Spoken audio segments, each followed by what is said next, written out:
کہ اس وقت ہمارے دو جید علماء، ہمارے رہبر رہنما محترم حضرات اس وقت ہمارے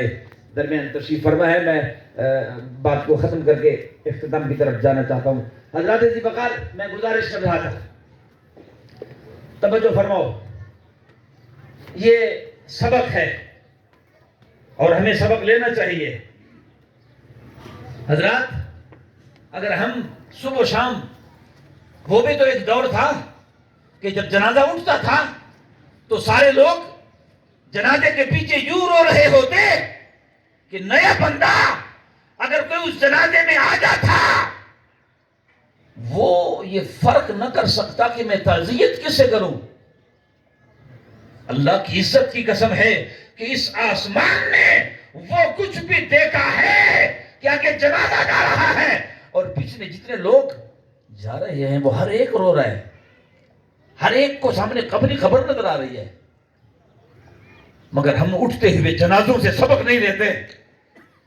ہم روزانہ ہمیں موقع ملتا ہے، گاڑی خریدتے ہوئے سوچتے ہیں، پلاٹ خریدتے ہوئے سوچتے ہیں، اور دن میں کئی مرتبہ اس طرح کے موقع مل جاتے ہیں، مگر ایمان کے لیے ہمیں اس چیز کا خیال نہیں رہتا۔ حضرت بایزید بسطامی رحمت اللہ علیہ سے ایک کافر بہت پیار کرتا تھا، تو کسی نے ان سے سوال کی کہ حضرت آپ کو بایزید بسطامی سے اتنا پیار ہے تو آپ مسلمان کیوں نہیں ہوتے؟ یہ آخری بات، میں بات کو ختم کر رہا ہوں۔ آپ سے سوال ہوا کہ حضرت آپ اس مسلمان کے کردار سے، پہلے لوگ مسلمان کے کردار کو دیکھ کر اپنے دین کو چھوڑ جاتے تھے، اپنے مذہب کو چھوڑ جاتے تھے، اور رسول اللہ کے دین میں وہ دین کا خوبصورت لبادہ وہ اپنے اوپر اوڑھ لیتے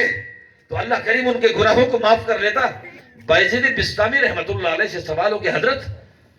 اس کافر سے سوال ہو کہ حضرت آپ بایزید سے اتنا پیار کرتے ہیں، مسلمان کیوں نہیں ہوتے؟ آپ مسلمان ہو جاؤ۔ تو انہوں نے ایک خوبصورت جملہ کہا جو ہر مسلمان کے منہ پر تماچے کی طرح ہے، مگر پھر بھی اگر وہ انسان اس حقیقت کو سمجھ لے کہ کافر ہمارے بارے میں کیا نظریہ رکھتا ہے جس کو ہم کافر سمجھتے ہیں، اس کافر نے اس سوال کرنے والے سے کہا کہ میں مسلمان اس لیے نہیں ہوتا کہ میں اس بایزید کے کردار سے، بایزید کے قول و فعل سے، ان کے جلوتوں خلوتوں سے میں نے اتنا فیض لیا ہے کہ جی تو چاہتا ہے کہ مسلمان ہو جاؤں، مگر نہیں اس لیے مسلمان نہیں ہوتا کہ ان کی طرح تو میں بن نہیں سکتا، سبحان اللہ، چونکہ ان کے جلوتوں کو میں نے دیکھا ہے، ان کے خلوتوں کو دیکھا ہے، ان کے قول و فعل کو دیکھا ہے، ان کے زندگی کو دیکھا ہے، میں اس معیار کا مسلمان تو بن نہیں سکتا، اور تمہاری طرح مسلمان بننے پہ مجھے شرم آتی ہے، تمہاری طرح مسلمان میں بننا نہیں چاہتا،